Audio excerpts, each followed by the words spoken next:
ঘরের ছেলে ঘরে ফিরছে, বাংলাদেশে আসছেন সাকিব আল হাসান। গতকাল ঢাকা প্রিমিয়ার লিগের দল লেজেন্ডস অব রূপগঞ্জে নাম লিখিয়েছেন সাকিব, যে খবরে উত্তাল দেশে ক্রীড়াঙ্গন। কিন্তু 24 ঘন্টার মধ্যে বদলে গেল দৃশ্যপট। চমকের জন্ম দিয়ে ঢাকা প্রিমিয়ার লিগের দল বদল প্রক্রিয়ায় অংশ নেওয়ার পরদিন নিজ থেকেই নাম সরিয়ে নেওয়ার অনুরোধ করলেন অভিজ্ঞ অলরাউন্ডার। দেশে ক্রিকেটে তার ফেরার সম্ভাবনাও শেষ হয়ে গেল আপাতত।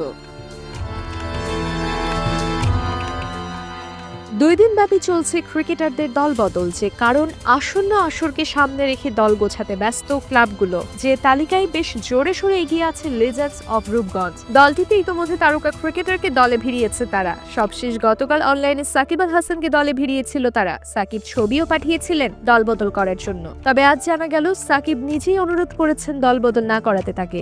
সিসিডিএমকে নিয়ে চিঠিও দিয়েছে রূপগঞ্জ ক্লাব কর্তৃপক্ষ।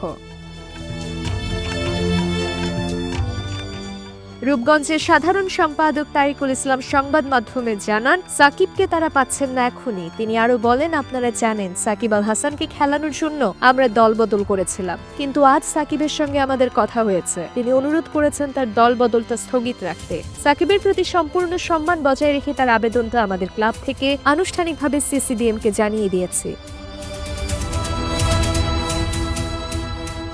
প্রিমিয়ার লিগের আনুষ্ঠানিক দলবদলের প্রথম দিন শনিবার বিকেলে সাকিবকে দলে নেওয়ার প্রক্রিয়া সম্পন্ন করে রূপগঞ্জ। সশরীরে উপস্থিত থাকতে না পারায় অনলাইনে সম্পন্ন হয় সাকিবের দলবদল প্রক্রিয়া। গত আসরে শেখ জামাল ধানমন্ডি ক্লাবের হয়ে খেলেছিলেন সাকিব। সেবার ব্যাট হাতে একটি করে 50 ও সেঞ্চুরিতে 6 ম্যাচে 262 রান ও বোলিংয়ে 9 উইকেট নেন এই অলরাউন্ডার।